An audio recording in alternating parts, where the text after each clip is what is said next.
Hi everyone, welcome to Study Spring. और ये हम लोगों का मोस्ट एक्सपेक्टेड एमसीक्यूज का सीरीज है, जिसमें आज हम लोग पार्लियामेंट से रिलेटेड जो मोस्ट एक्सपेक्टेड एमसीक्यूज होंगे सारे को कवर करने वाले हैं।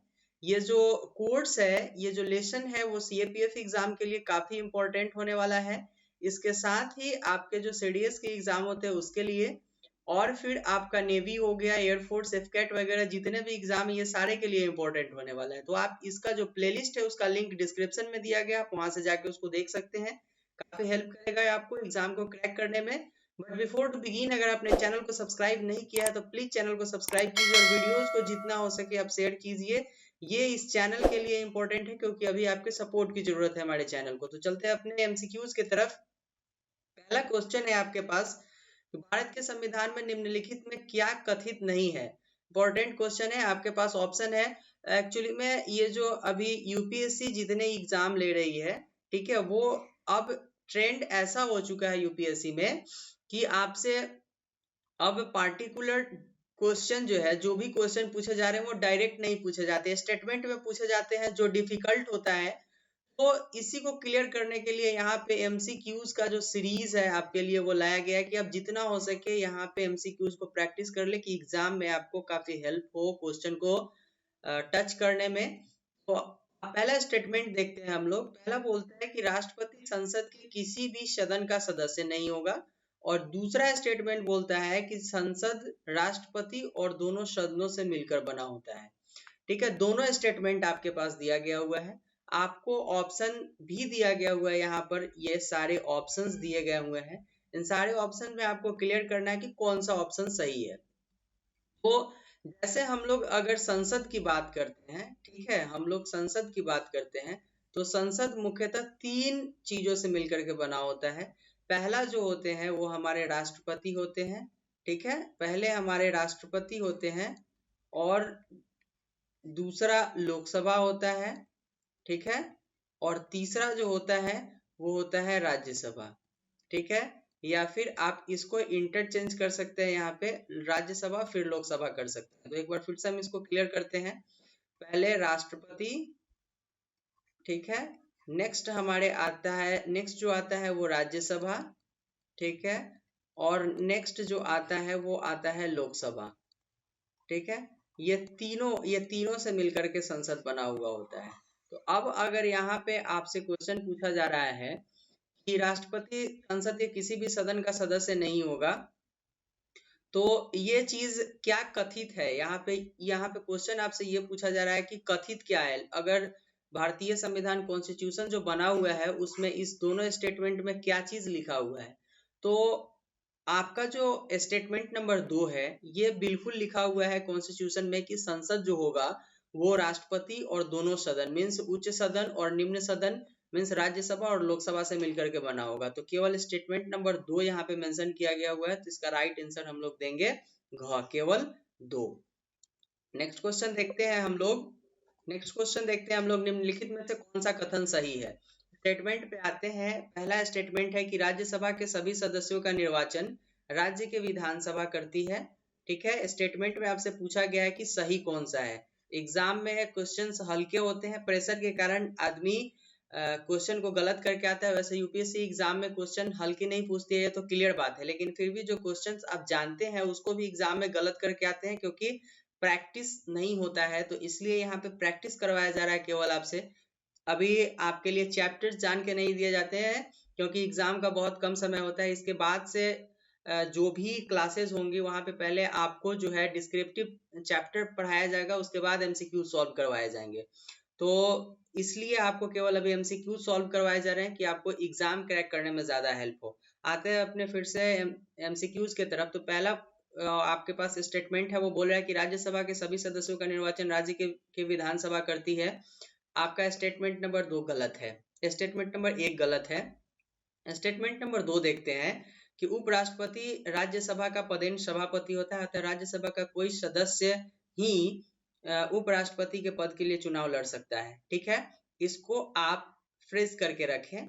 नेक्स्ट देखिए, लोकसभा और राज्यसभा में एक बात में अंतर है कि लोकसभा का निर्वाचन तो कोई प्रत्याशी भारत के किसी भी राज्य से लड़ सकता है, पर राज्यसभा का प्रत्याशी सामान्यतः वही होना चाहिए जहां से वह प्रत्याशी बना होता है।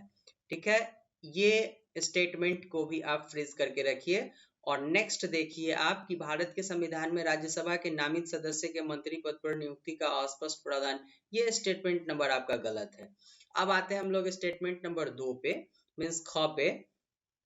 तो ऐसा जो लिखा हुआ है कि भारत के जो उपराष्ट्रपति होंगे, ठीक है, जो वाइस प्रेसिडेंट होंगे, वो एक्स ऑफिशियो चेयरमैन होंगे राज्यसभा के। ठीक है, ये चीज क्लियर किया गया हुआ है। तो अब यहाँ पे इसी के साथ जोड़ दिया गया हो कि राज्यसभा का कोई सदस्य ही उपराष्ट्रपति पद के लिए चुनाव लड़ सकता है। ये स्टेटमेंट आपका गलत है, क्योंकि उपराष्ट्रपति के लिए चुनाव जो है वो कोई भी लड़ सकता है। यहाँ पे कंपल्सन नहीं होता है कि वो राज्यसभा का ही सदस्य होगा। लेकिन स्टेटमेंट नंबर ग जो आपका है ये सही है, क्योंकि लोकसभा का जो चुनाव होता है वो कोई भी व्यक्ति कहीं से निर्वाचित जो होता है, कहीं के निर्वाचन में अगर वो व्यक्ति का अगर इनरोलमेंट है, ठीक है, और वो व्यक्ति कहीं का है, अगर वहां के निर्वाचन में उसका निर्वाचन लिस्ट जो होता है जिसको हम लोग बोलते हैं, आपको बता दें कि इलेक्शन लिस्ट, उसमें अगर वो मेंशन है किया गया हुआ है उसका नाम, तो वहां से वो चुनाव लड़ सकता है। लेकिन राज्यसभा के लिए ऐसा नहीं है, क्योंकि राज्यसभा में क्या होता है कि वहां के जो विधान सभाएं होती है वहां के मेंबर वोट करते हैं। तो इसलिए राज्यसभा के प्रत्याशी को उस राज्य से संबंधित होना जरूरी होता है, अदरवाइज वो वहां पे इलेक्शन नहीं लड़ सकते हैं। तो ये स्टेटमेंट नंबर ग आपका केवल सही है, राइट आंसर हम लोग ग देंगे। नेक्स्ट क्वेश्चन देखते हैं हम लोग, बजट संसद के नियंत्रण के विषय में निम्न में से कौन बात सही नहीं है। तो स्टेटमेंट नंबर आपका फर्स्ट आता है कि बजट के निर्माण में संसद का कोई हाथ नहीं होता है। दूसरा स्टेटमेंट है कि संसद को समेकित निधि पर प्रभावित व्यय को बढ़ाने की शक्ति है। तीसरा है कि संसद को राष्ट्रपति की सिफारिश के बिना कोई कर आरोपित करने की शक्ति प्राप्त नहीं है। और चौथा जो है, संसद को राष्ट्रपति की सिफारिश के बिना किसी कर में वृद्धि करने की शक्ति प्राप्त नहीं है। तो स्टेटमेंट नंबर आपका ए जो है वो बोलता है कि बजट के निर्माण में संसद का कोई हाथ नहीं होता है। भाई साहब, आप जब भी बजट पेश होता है उस वक्त देखते हैं क्या कि उसमें संसद का मेंबर नहीं होता है? क्या फाइनेंस कमीशन जो हमारे वित्त मंत्री होते हैं वो क्या उसमें नहीं होते हैं? तो अगर ऐसा होता है तो फिर संसद का ही कोई मेंबर होता है। तो इसलिए स्टेटमेंट नंबर 1 गलत है, इसका राइट आंसर आपका हो जाएगा। नेक्स्ट क्वेश्चन देखते हैं हम लोग, भारतीय संसद के दोनों सदनों की संयुक्त बैठक किस संबंध में होती है? काफी इंपॉर्टेंट क्वेश्चन है, एग्जाम में आते हैं ये क्वेश्चन। तो इसका जो राइट आंसर होगा वो होगा साधारण विधेयक में, क्योंकि ये जो संविधान का संशोधन होता है यहाँ पे संयुक्त अधिवेशन नहीं आती है, नहीं वित्त विधेयक पे आती है, क्योंकि ये राष्ट्रपति के पुनर्नुमति से आता है। फिर भारत के उपराष्ट्रपति के निर्वाचन के संबंध में भी अगर कोई बात होगा तो वो निर्वाचन मंडल इसको कवर करेगी। तो यहाँ पे संयुक्त अधिवेशन की बात आती ही नहीं है। इसलिए साधारण विधेयक जो होगा अगर उस पर कंफ्लिक्ट पैदा होता है तो फिर यहाँ पे संयुक्त बैठक बुलाई जाती है। राइट आंसर आपका ग हो जाएगा। नेक्स्ट क्वेश्चन देखते हैं हम लोग, राज्यसभा के संदर्भ में निम्नलिखित में से कौन सा कथन सही है? इंपॉर्टेंट है, स्टेटमेंट में क्वेश्चन जो भी पूछे जाते हैं वो सारे इंपॉर्टेंट है, इसलिए हर एक क्वेश्चन को यहाँ पे मेंशन किया गया हुआ है। आपका स्टेटमेंट नंबर 1 बोलता है कि इसके 1/3 सदस्य प्रति 2 वर्ष में अवकाश प्राप्त कर लेते हैं। स्टेटमेंट नंबर 2 बोलता है कि आधे सदस्य प्रति 2 वर्ष में अवकाश प्राप्त करते हैं। और 3 है कि आधे सदस्य प्रति 3 वर्ष में अवकाश प्राप्त करते हैं, और इसके 1/3 सदस्य प्रति 3 वर्ष में अवकाश प्राप्त करते हैं। तो इसका जो राइट आंसर होगा वो होगा आपका क, क्योंकि अगर आप वो वीडियो देखे हैं जिसमें हम लोग पॉलिटी के 1000 MCQs को सॉल्व किए हैं, उस वाले वीडियोस को अगर आप देखे होइएगा तो वहां पे मैंने ये सारे चीजों को आपको पूरे क्लियर करके बताया है कि कैसे राज्यसभा के 1/3 सदस्य हर एक 2 वर्ष में अवकाश प्राप्त करते हैं, ये परमानेंट हाउस कैसे है, ये सारे चीजों को वहां पे मेंशन किया गया है। तो अगर अभी तक आपने उस वीडियो को नहीं देखा है तो उसका लिंक आपको डिस्क्रिप्शन में दिया गया है, उसके प्लेलिस्ट का, आप जाके एक एक वीडियो को देखिए, तभी आप यहाँ पे क्वेश्चन को सॉल्व कर पाइएगा, अगर आप बेसिक से तैयारी कर रहे हैं तो। अदरवाइज आपने 1-2 बार पढ़ा है या फिर एग्जाम दिया है तो ये क्वेश्चन आपके लिए कुछ नहीं होगा, आप डायरेक्ट क्वेश्चन को अटेम्प्ट कर रहे होंगे, हमें पता है। वैसे आप अभी भी हमसे जुड़ सकते हैं लाइव, हमारे जो फेसबुक पेज है स्टडी स्प्रिंग के नाम से, ठीक है, स्टडी स्प्रिंग के नाम से हमारा पेज होगा, ये आप फेसबुक पे सर्च कीजिएगा तो आपको मिल जाएगा। वहां से आप हमसे लाइव जो है वो चैट कर सकते हैं और सेशन के वक्त आप हमसे लाइव चैट कर सकते हैं। अभी हम आपके सारे मैसेजेस और कमेंट पढ़ रहे होते हैं। तो इसका जो राइट आंसर है वो आपका हो जाएगा 1/3 सदस्य 2 वर्ष में अवकाश प्राप्त करते हैं, क्योंकि ये एक परमानेंट हाउस होता है, ये कभी डिसॉल्व नहीं होता है। एक बार जो व्यक्ति यहाँ पे निर्वाचित होता है वो 6 वर्ष के लिए कंटिन्यू कर सकता है, ठीक है। और दूसरी बात कि अगर वो चाहे तो अपना रेजिग्नेशन दे सकता है, ठीक है। लेकिन अगर वो एक बार निर्वाचित होता है तो वो 6 वर्ष तक कंटिन्यू कर सकता है। लेकिन इसमें एक चीज है कि हर एक जो 1/3 सदस्य होते हैं वो 2 वर्ष में अवकाश प्राप्त कर लेते हैं। तो क्लियर है ये। नेक्स्ट क्वेश्चन देखते हैं हम लोग। एक वर्ष में कम से कम कितनी बार संसद की बैठक होने आवश्यक होती है? तो इसका राइट आंसर आपका ख हो जाएगा 2 वर्ष। 2 वर्ष और दोनों के बीच में 6 माह का अंतर नहीं होना चाहिए, ठीक है। 6 माह का अंतर दोनों के बीच में नहीं होना चाहिए, इसलिए मिनिमम जो बैठक होनी चाहिए वो कम से कम 2 बार होनी चाहिए। दोनों के बीच में 6 माह का अंतर नहीं होना चाहिए। नेक्स्ट क्वेश्चन देखते हैं हम लोग। यह धन विधेयक है, इसका निर्णय कौन करता है? सपोज दैट एक विधेयक लेकर के आती है कोई, ठीक है। यह विधेयक संसद में पेश किया गया, अब ये लोकसभा में पेश किया जाता है। अब क्या होता है कि ये धन विधेयक है कि नहीं, इसको कौन डिफाइन करेगा, इसको क्लियर कौन करेगा? तो लोकसभा के जो अध्यक्ष होंगे ये बताएंगे कि ये धन विधेयक है। इस पर जो पावर होता है वो लोकसभा के अध्यक्ष का होता है, केवल वही कह सकते हैं कि ये धन विधेयक है कि नहीं है। नेक्स्ट क्वेश्चन देखते हैं हम लोग। निम्नलिखित में से कौन सा कथन सही नहीं है? इंपॉर्टेंट क्वेश्चन है। सीएपीएफ के एग्जाम में सीएपीएफ के एग्जाम में सीएपीएफ एसी जो यूपीएससी कंडक्ट करती है, जिसके लिए क्लासेस भी चलाए जा रहे हैं, उसके एग्जाम में एक क्वेश्चन पूछा गया, वो बहुत इंपॉर्टेंट क्वेश्चन है। पहला आपका स्टेटमेंट है कि 42nd कॉन्स्टिट्यूशनल अमेंडमेंट जो हुआ था 42वां संविधान संशोधन, उसके अंतर्गत लोकसभा तथा प्रदेशों के विधानसभाओं का अवधिकाल 5 वर्ष से 6 वर्ष के लिए बढ़ा दिया गया हुआ था। काफी इंपॉर्टेंट क्वेश्चन है। 42nd कॉन्स्टिट्यूशनल अमेंडमेंट में जो विधानसभाएं हैं उसका कार्यकाल 5 वर्ष से बढ़ा करके 6 वर्ष कर दिया गया हुआ था। इंपॉर्टेंट क्वेश्चन है ये स्टेटमेंट आपका राइट हो जाएगा, ये राइट स्टेटमेंट है। दूसरा है कि प्रधानमंत्री के परामर्श पर राष्ट्रपति लोकसभा को भंग कर सकता है, तो बिल्कुल भंग कर सकता है, ये कॉन्स्टिट्यूशन में मेंशन किया गया हुआ है।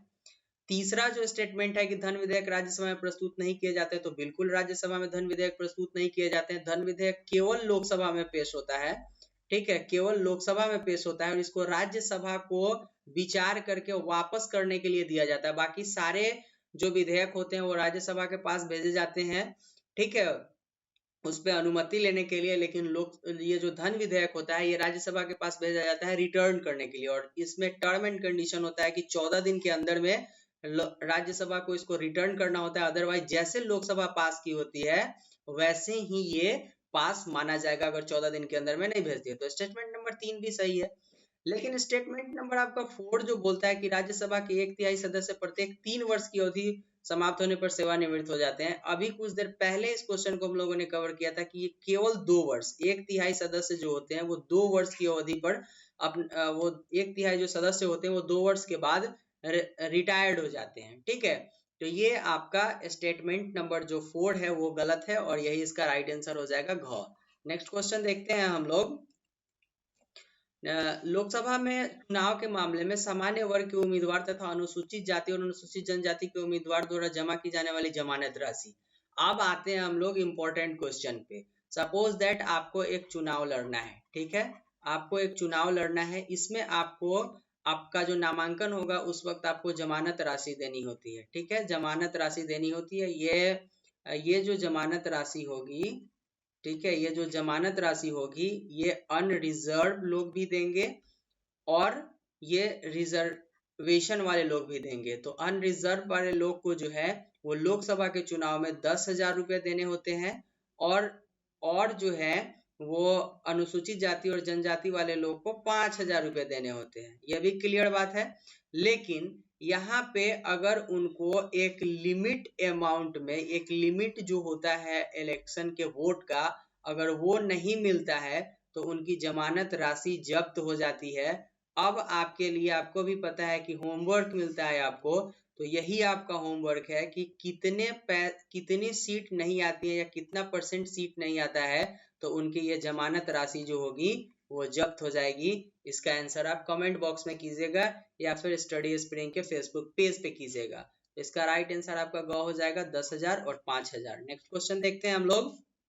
लोकसभा का कार्यकाल किसी भी परिस्थिति में नहीं बढ़ाया जा सकता है। एक बार में 6 महीने तक बढ़ाया जा सकता है, या आपातकाल के दौरान 1 वर्ष तक बढ़ाया जा सकता है, या आपातकाल के दौरान 2 वर्ष तक बढ़ाया जा सकता है।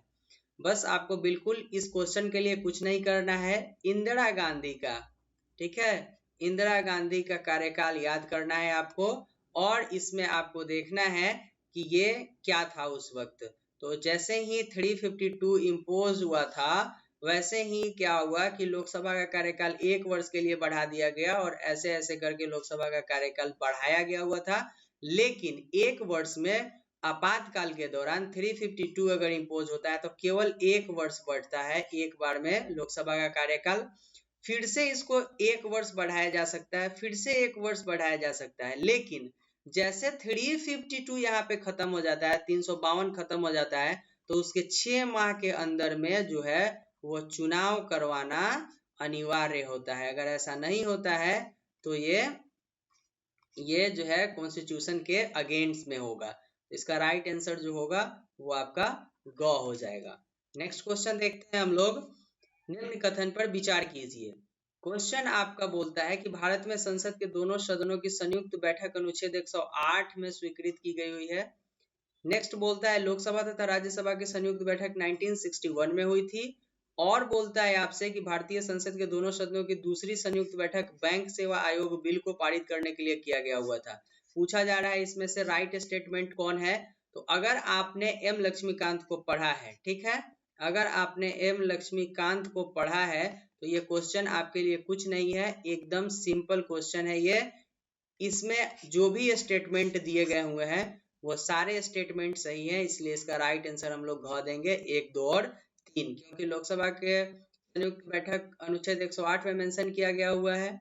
और पहली बार जो संयुक्त बैठक हुई थी 1961 में हुई थी, और दूसरी बार संयुक्त बैठक बैंक सेवा आयोग बिल को लेकर के किया गया हुआ था। ये सारे साधारण विधेयक है, तभी इसके ऊपर जो है वो संयुक्त बैठक आई हुई थी।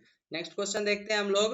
दोनों सदनों के संयुक्त अधिवेशन की अध्यक्षता कौन करता है। डिफिकल्ट क्वेश्चन है, केवल आपको फंसाया जाता है इसमें वर्ड के अंदर में। संयुक्त अधिवेशन जो है उसको राष्ट्रपति बुलाते हैं, ठीक है, उसको राष्ट्रपति बुलाते हैं, इसमें कोई शक नहीं है। लेकिन इसके जो अध्यक्ष होंगे वो लोकसभा के,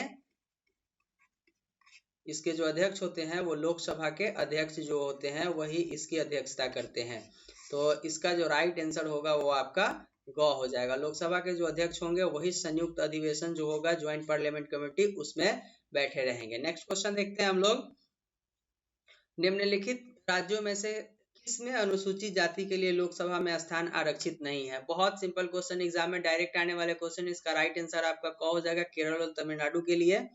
नेक्स्ट क्वेश्चन देखते हैं हम लोग। स्पीकर के पद के विषय में निम्नलिखित में से कौन सा कथन सही है। पहला स्टेटमेंट है वह राष्ट्रपति के प्रसाद पर्यंत पद धारण करता है। दूसरा है कि यह आवश्यक नहीं है कि अपने निर्वाचन के समय वह सदन के सदस्य हो, परंतु उसे अपने निर्वाचन के 6 महीने के भीतर सदन का सदस्य होना पड़ता है। और तीसरा जो है, यदि सामान्य अवधि से पूर्व सदन को भंग कर दिया जाए तो उसे अपना पद छोड़ना होगा। और तीसरा जो है वो अपना त्याग पत्र चाहे तो उपाध्यक्ष को संबोधित कर सकता है। क्वेश्चन आपसे पूछा जा रहा है कि इसमें से कौन सा स्टेटमेंट राइट है। तो जैसे ही हम लोग आएंगे यहाँ पर, तो भारत वह जो लोकसभा के जो अध्यक्ष होते हैं जिसको हम लोग स्पीकर बोलते हैं, वो राष्ट्रपति के प्रसाद पर्यंत नहीं होते हैं। यहाँ पे लोकसभा का अध्यक्ष उसे ही चुना जाता है जो लोकसभा में सदस्य होता है। दूसरी बात कि जो सदस्य होगा उसी में से उसका चुनाव होता है। तो यहाँ पे उसको 6 माह का समय नहीं दिया जाता है। ये प्राइम मिनिस्टर का इलेक्शन नहीं होता है जिसमें उसको 6 माह के लिए समय दिया जाए। तीसरी बात यहाँ पे ये बोला जाता है कि सामान्य अवधि से पूर्व सदन भंग कर दिया जाए तो उसे अपना पद छोड़ना होगा, ऐसा भी नहीं होता है। और इसका जो राइट आंसर होगा वो होगा आपका स्टेटमेंट नंबर घ। यदि वह त्याग पत्र देना चाहे तो अपना त्याग पत्र उपाध्यक्ष को संबोधित कर सकता है। नेक्स्ट क्वेश्चन देखते हैं हम लोग। लोकसभा में अनुसूचित जाति के लिए किस राज्य में सर्वाधिक आरक्षित सीटें हैं। एग्जाम में डायरेक्ट पूछे जाने वाले क्वेश्चन, एग्जामिनर का फेवरेट क्वेश्चन है। राइट आंसर इसका गौ हो जाएगा। एमपी जो है मध्य प्रदेश, इसमें अनुसूचित जनजाति के लिए सबसे ज्यादा सीट आरक्षित किया गया हुआ है। और होमवर्क आपको भी पता है कितने सीट है, या तो आप स्टडी स्प्रिंग के एफबी पेज पे इसको शेयर कीजिए, कमेंट कीजिए या मैसेज कीजिए, या फिर यहाँ पे आप कमेंट बॉक्स में कमेंट कीजिए, क्योंकि यही जो आपका वर्क होगा वो आपको एग्जाम को क्रैक करने में काफी हेल्प करने वाला है। तो इसको आप जितना हो सके यूज कीजिए। आपको जो भी होमवर्क दिया जाता है उस पर थोड़ा सा आप वर्क जरूर किया कीजिए। नेक्स्ट क्वेश्चन देखते हैं हम लोग। निम्नलिखित कथनों में से कौन सा एक कथन धन विधेयक के बारे में सही नहीं है? क्वेश्चन है आपका कि धन विधेयक संसद के दोनों सदन में से किसी भी सदन में प्रस्तावित किया जाता है। और दूसरा, लोकसभा का अध्यक्ष यह निर्णय करने के लिए अंतिम प्राधिकारी है कि कौन बिल धन विधेयक है। दूसरा है कि लोकसभा द्वारा पारित किसी धन विधेयक का राज्यसभा द्वारा 14 दिन के अंदर लौटाया जाना आवश्यक है। और राष्ट्रपति किसी धन विधेयक को लोकसभा में पुनर्निर्वाचन के लिए नहीं लौटा सकता है। तो स्टेटमेंट नंबर 1 आपका पहले ही गलत है, क्योंकि ये जो आपका धन विधेयक है वो केवल लोकसभा में, याद कर लेना है यहाँ पे, धन विधेयक जो होगा, धन विधेयक ये केवल लोकसभा में पेश होगा। ठीक है, केवल लोकसभा में पेश होगा। दूसरी बात की धन विधेयक जो है वो राष्ट्रपति के पुनर्अनुमति पर, राष्ट्रपति के पुनर्अनुमति पर दिया जाता है, इसलिए राष्ट्रपति इसको रिकंसिडरेशन के लिए नहीं भेज सकते हैं। और एक तीसरा स्टेटमेंट जो बोला जा रहा है आपको कि ये जो राज्यसभा इसको 14 दिन के अंदर में राज्यसभा को इसको लौटाना होता है, और अगर 14 दिन के अंदर में इसको नहीं लौटाता है तो वैसे ही इसको पारित माना जाएगा। बाकी जितने विधेयक होते हैं वो राज्यसभा में भेजे जाते हैं उस पर अनुमति लेने के लिए, और धन विधेयक जो है वो राज्यसभा में भेजा जाता है उसको रिटर्न करने के लिए। काफी इंपॉर्टेंट है। नेक्स्ट क्वेश्चन देखते हैं हम लोग। निम्नलिखित कथनों में से कौन सा एक कथन सही नहीं है? लोकसभा में अविश्वास प्रस्ताव प्रस्तुत करने के लिए ऐसे कारण जिन पर वह आधारित है देना होता है। दूसरा, लोकसभा में विश्वास प्रस्ताव प्रस्तुत करने के लिए नियमों में ग्राह्यता की कोई शर्त आधारित नहीं है। तीसरा स्टेटमेंट है, यदि कोई अविश्वास प्रस्ताव को स्वीकृत कर लिया जाता है तो इजाजत मिलने पर 10 दिन के भीतर उस पर कार्रवाई करना होता है। और चौथा जो है, राज्यसभा किसी अविश्वास प्रस्ताव को ग्रहण करने के लिए सशक्त नहीं है। इसमें से पूछा जा रहा है कि कौन सा कथन सही नहीं है, तो आपका जो ऑप्शन नंबर ख है ये सही नहीं है, क्योंकि लोकसभा में जब अविश्वास प्रस्ताव पारित किया जाता है तो उसके टर्म एंड कंडीशन जो है वो कॉन्स्टिट्यूशन में मेंशन किया गया हुआ है। यहाँ पे सेम चीज बोलता है कि नियमों की ग्राह्यता की कोई शर्त निर्धारित नहीं है, तो ये गलत है। इसके नियमों की ग्राह्यता की बहुत सारी शर्त जो है वो इंडियन कॉन्स्टिट्यूशन में मेंशन किया गया है, जिसके बेसिस पर अविश्वास प्रस्ताव पारित किया जाता है। नेक्स्ट क्वेश्चन देखते हैं। निम्नलिखित में से किस में केवल एक ही सदस्य निर्वाचित होकर के लोकसभा में जाते हैं? बहुत इंपॉर्टेंट क्वेश्चन है।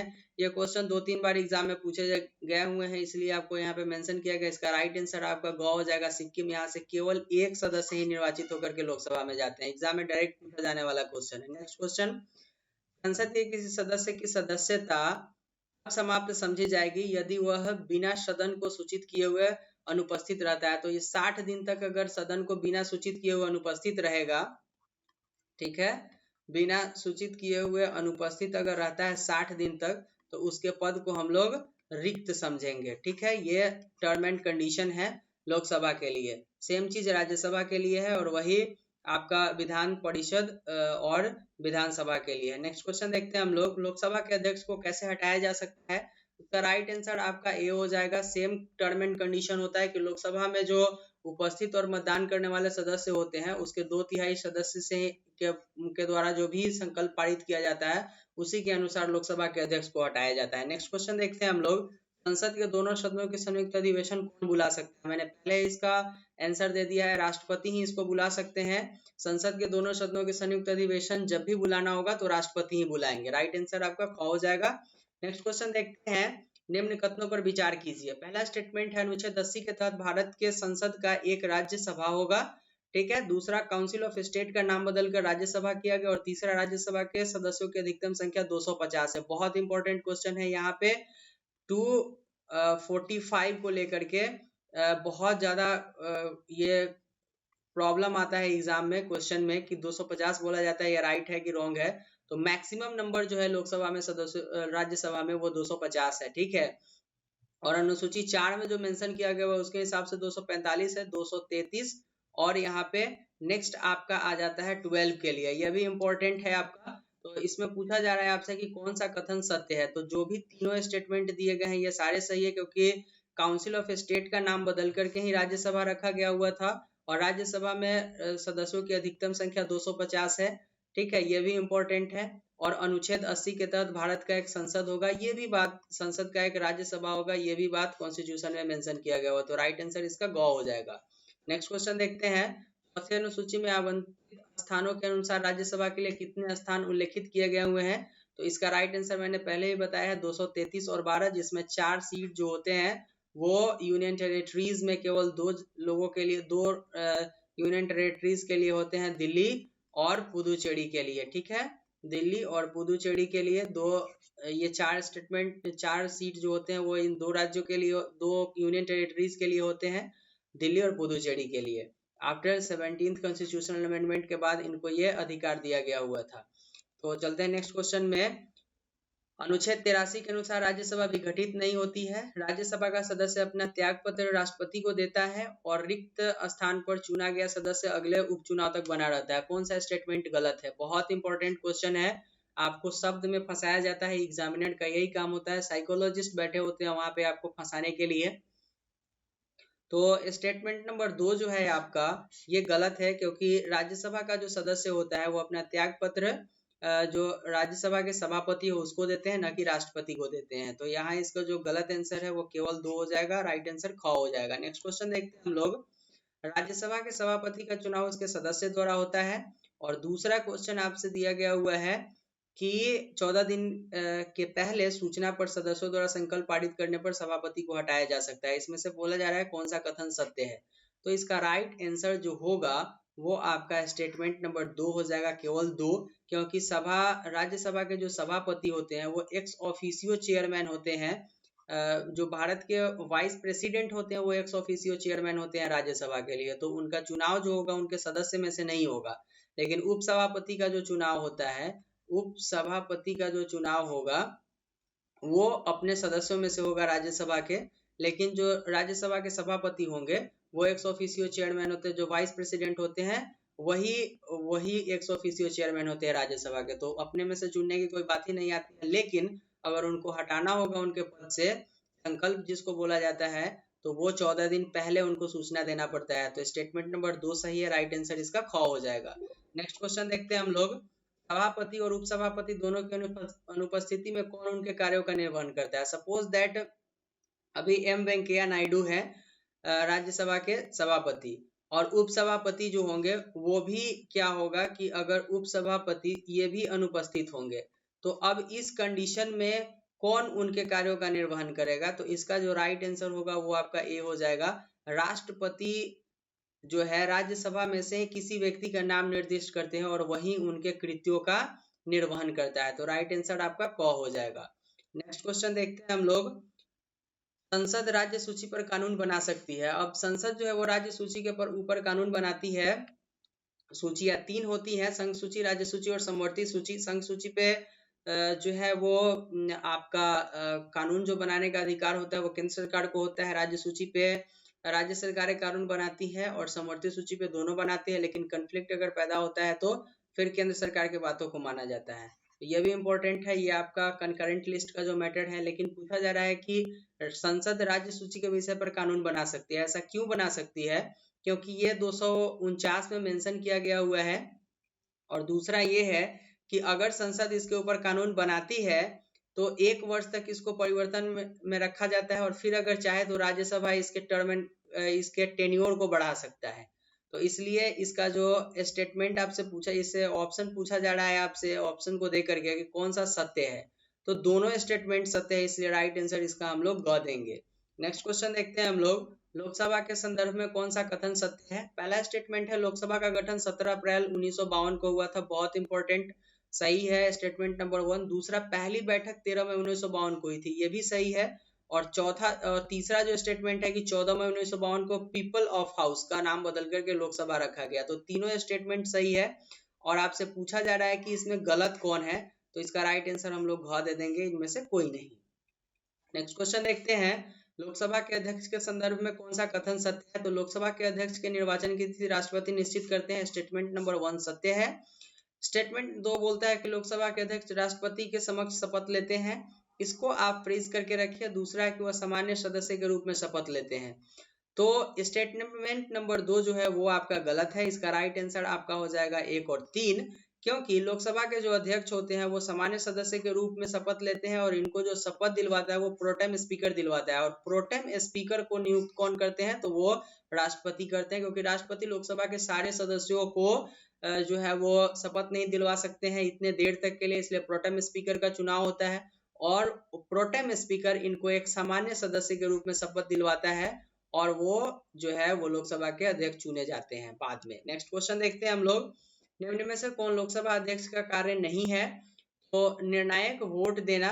सपोज दैट अगर क्या होता है कि एक किसी बिल पे क्या हो, एक किसी विधेयक पे, ठीक है, किसी विधेयक पे वोटिंग हो रहा होता है और क्या होता है, सॉरी किसी बिल पे, मान लें किसी बिल पे वोटिंग हो रहा होता है और इक्वल इक्वल वोट पड़ जाता है, तो लोकसभा के जो अध्यक्ष होंगे उनको पावर होता है कि वो इसमें निर्णायक वोट दे सकते हैं, ठीक है, या तो इसमें देंगे या फिर इसमें देंगे।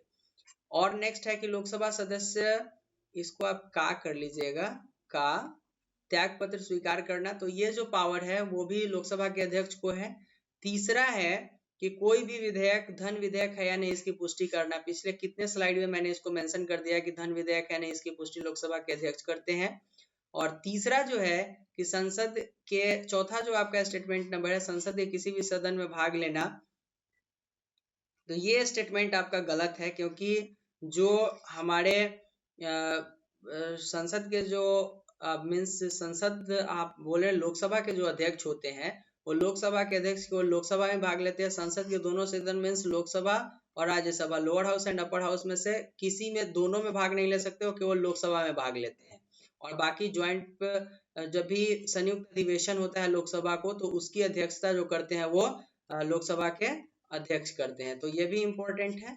इसका राइट आंसर आपका जो होगा वो घ हो जाएगा। संसद के किसी भी सदन में वो भाग नहीं लेते हैं, केवल लोकसभा में भाग लेते हैं, ठीक है, और बाकी संयुक्त अधिवेशन की अध्यक्षता करते हैं, ठीक है, संयुक्त अधिवेशन की अध्यक्षता करते हैं वो। नेक्स्ट क्वेश्चन देखते हैं हम लोग, संसद का संयुक्त अधिवेशन बुलाया जाता है तो किस किस टर्म एंड कंडीशन में संसद का संयुक्त अधिवेशन बुलाया जाता है? तो लोकसभा का जो निर्वाचन होता है उसके बाद पहला और प्रथम जो सत्र होता है उसमें संयुक्त अधिवेशन बुलाया जाता है, और प्रत्येक वर्ष के प्रथम सत्र जो होते हैं उसमें भी संयुक्त अधिवेशन बुलाया जाता है। अदरवाइज साधारण विधेयक पर अगर कन्फ्लिक्ट पैदा होता है, अगर कन्फ्लिक्ट पैदा होता है तो उसमें भी संयुक्त अधिवेशन बुलाया जाता है और ये राष्ट्रपति बुलाते हैं, इसकी अध्यक्षता लोकसभा के अध्यक्ष करते हैं। तो इसका जो राइट आंसर होगा वो 2 हो जाएगा, 1 और 2 दोनों। नेक्स्ट क्वेश्चन देखते हैं हम लोग, गैर सरकारी विधेयक कब पेश किया जाता है? तो मंत्री परिषद के जितने भी सदस्य होते हैं उसके अतिरिक्त जो भी लोग अगर विधेयक पेश करते हैं तो उसको हम लोग बोलते हैं गैर सरकारी विधेयक। तो गैर सरकारी विधेयक पास करने का जो, पेश करने का जो समय होता है वो हर एक माह के जो है वो प्रथम शुक्रवार को दिया जाता है। तो राइट आंसर इसका ए हो जाएगा। नेक्स्ट क्वेश्चन देखते हैं हम लोग, नियम 377 के तहत कौन से मुद्दे उठाए जाते हैं? तो जो भी मैटर ध्यानाकर्षण में नहीं उठाया जाता है, स्थगन प्रस्ताव में नहीं उठाया जाता है, वो सारे मैटर जो होते हैं वो नियम 377 के तहत उठाए जाते हैं, और इसका राइट आंसर आपका हो जाएगा ग, क्योंकि यहाँ पर ध्यानाकर्षण में जो मैटर नहीं उठाए जाते हैं या फिर अल्प सूचना में जो मैटर नहीं उठाए जाते हैं वो सारे को नियम 377 के तहत संसद में उठाया जाता है। बहुत इंपॉर्टेंट क्वेश्चन है, एग्जाम में पूछा गया हुआ था। तो फ्रेंड्स ये था आज के वीडियो के लिए। आज हम लोग बहुत डिफिकल्ट चैप्टर जो पार्लियामेंट होता है उससे रिलेटेड सारे एमसीक्यूज को कवर कर चुके हैं। लेकिन अगर अभी तक आपने चैनल को सब्सक्राइब नहीं किया है तो प्लीज चैनल को सब्सक्राइब कीजिए, वीडियोज को जितना हो सके शेयर कीजिए, और अपने वैसे फ्रेंड को जरूर बताइए जो कि हिंदी माध्यम में, ठीक है, हिंदी माध्यम में CAPF और CDS, ठीक है, या फिर FCAT वगैरह का एग्जाम देते हैं, ठीक है, FCAT वगैरह का एग्जाम देते हैं, उनके लिए ये चैनल बहुत इंपॉर्टेंट है, क्योंकि ये इकलौता चैनल है यूट्यूब पर जो हिंदी में आपको कंटेंट अवेलेबल करवाता है, ठीक है, ये सारे चैप्टर के कंटेंट हिंदी में अवेलेबल करवाता है। तो बस आपसे उम्मीद है कि चैनल को सब्सक्राइब कीजिएगा और शेयर कीजिएगा। मिलते हैं फिर से अपने इम्पोर्टेंट सेशन के साथ। ये जो आपका मोस्ट एक्सपेक्टेड एमसीक्यूज का सेशन है ये आपका आता है संडे के सुबह 5:30 पर। और बाकी एसेज के जो आपके टॉपिक होते हैं सीएपीएफ के लिए वो आपको एवरीडे 3 और 3:30 में प्रोवाइड करवा दिया जाता है। और काउंटर आर्गुमेंट वगैरह के भी चैप्टर यहाँ पे आने स्टार्ट होने वाले हैं, अभी सेशन जो आएगा। और बाकी का आपका ज्योग्राफी वगैरह के भी सेशन आने वाले हैं, तो इस चैनल के साथ बने रहिए और थोड़ा सा सपोर्ट कीजिए। आप चैनल को जितना हो सके शेयर कीजिए अपने फेसबुक पेज पे, अपने इंस्टाग्राम पे, जहां तक आपका सोशल आपका कवरेज है वहां तक इसको शेयर कीजिए। आपके सपोर्ट की जरूरत है। मिलते हैं नेक्स्ट वीडियो में। Thank you and good bye.